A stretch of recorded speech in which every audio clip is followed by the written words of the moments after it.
హైదరాబాద్ జిల్లాకు ప్రధాన కార్యదర్శిగా ఉన్నారు. అంటే అసలు బీజేవైఎంలో మీ ప్రస్థానం ఎప్పుడు ప్రారంభమైంది, ఎలా కొనసాగింది కొంచెం వివరించండి. అంటే ఖాన్ గారు, నేను అంటే మా నాన్నగారు ఆల్రెడీ భారతీయ జనతా పార్టీ వారు గత 40 ఏళ్ళ నుంచి పనిచేస్తున్నారు.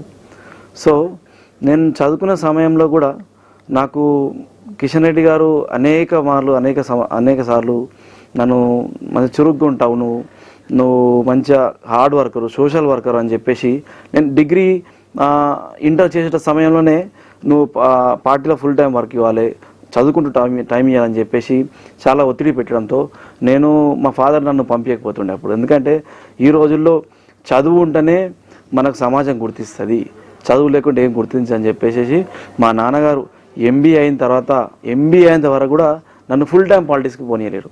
సో నేను ఫస్ట్గా మా నాన్నగారికి నేను థ్యాంక్స్ చెప్పుకుంటాను. ఎందుకంటే ఈరోజు చదువు వాల్యూ అని నాకు ఇప్పుడు తెలుస్తుంది.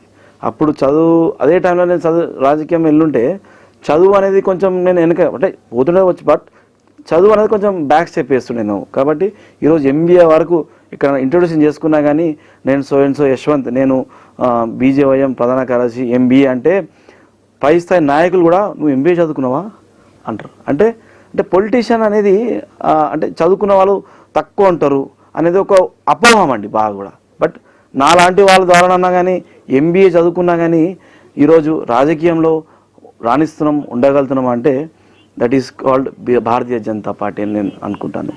దాని తర్వాత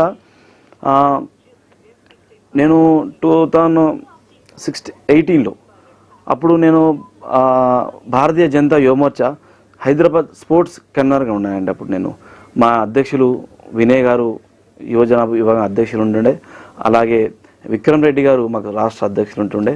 మేము అప్పుడు స్పోర్ట్స్ సెల్ కన్వీనర్ కదా.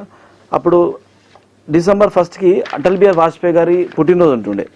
మా పార్టీ నుంచి కార్యక్రమాలు చేయాలి, వాజ్పేయి గారిని మనం గుర్తించుకుంటూ వారి యొక్క భావాలను ప్రజల మధ్యలోకి, యువత మధ్యలోకి తీసుకెళ్ళాలని చెప్పేసి ఆ రోజులలో స్పోర్ట్స్ యాక్టివిటీస్ మొత్తం హైదరాబాద్ నలుమూలల నుంచి కూడా ఖోఖో కాంపిటీషన్స్ కావచ్చు, కబడ్డీ కాంపిటీషన్ కావచ్చు, వాలీబాల్ కాంపిటీషన్స్ కావచ్చు, అలాగే బాడీ బిల్డింగ్ కాంపిటీషన్స్ కూడా 3 సంవత్సరాలు ప్రతి ఏటా ఒకసారి వైఎంసీఏలో పెట్టాము, ఒకసారి 2 సార్లు మన ఎల్బీ స్టేడియంలో పెట్టాము.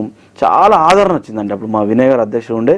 మొత్తం సిటీ నలుమూలలో బీజేవైఎం అంటే ఏందో ఆ రోజుల్లో మేము అధ్యక్షుల ద్వారా మేము అక్కడ ప్రజలకు యువతులను కూడా ఉత్తేజపరిచి ఈ రోజు కూడా మా యువకులందరూ గుర్తు చేస్తారు అన్న, అప్పుడు ఆ కాలంలో మీరు స్పోర్ట్స్ ద్వారా మేమందరూ ఆకర్షితులైతే ఇప్పుడు మేము భారతీయ జనతా యువమోర్చాకు మేము జాయిన్ కావడం చెప్పి చాలామంది అంటుంటారు.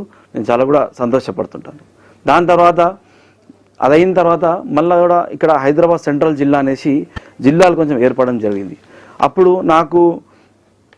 నేను భారతీయ జనతా యువమోర్చా ప్రధాన కార్యదర్శిగా ప్రస్తుతం కూడా ప్రధాన కార్యదర్శి కొనసాగుతున్నాను.